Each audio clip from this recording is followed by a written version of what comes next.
Eyebrows can make or break the look. We all have bad brow day at some point. To decide which type of eyebrow shape to draw is an art. As a microblading artist, I know the struggle of deciding the correct brow shape for your clients. When doing eyebrow mapping, should it be arch, round or flat, as everyone has a different face structure? In this video, I will show you how to choose the correct shape that can accentuate and make you an expert in eyebrow mapping.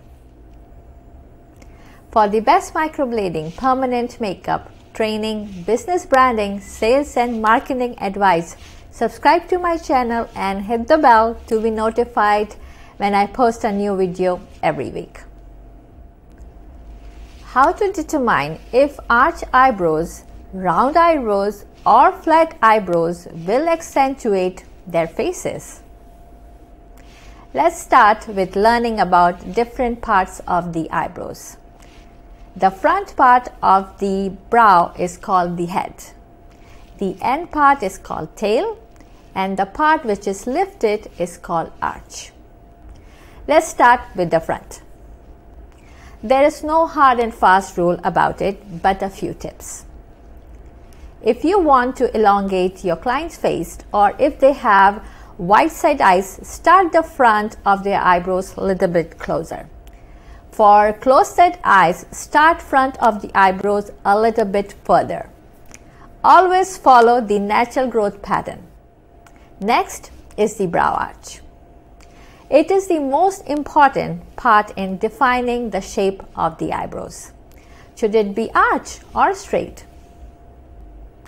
Straight eyebrows with a soft arch will suit best for oval face shape. The arch brow will accentuate a round face. Let's talk about the placement of the arch.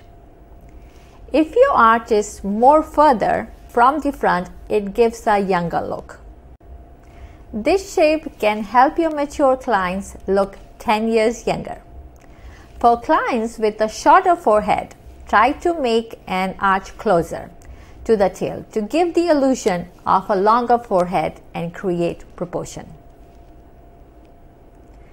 So let me know in the comments what is the most challenging part of eyebrow mapping for you. For younger looking appearance, always draw a tail a bit shorter.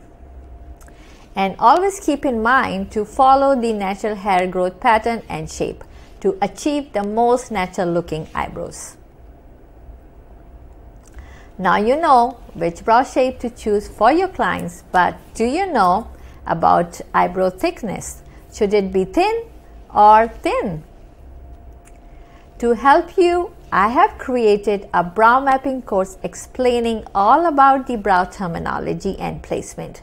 To help you give your client the best brow shape, I have also included a bonus video of the full microblading procedure to show you how I do the microblading procedure. For more information and to register, click the link in the description. If this video was helpful, be sure to subscribe, share with your friend and hit the button so I know to make more videos like this. If you have any questions about brow shapes, let me know in the comments below. Thanks for watching and I will see you in the next one.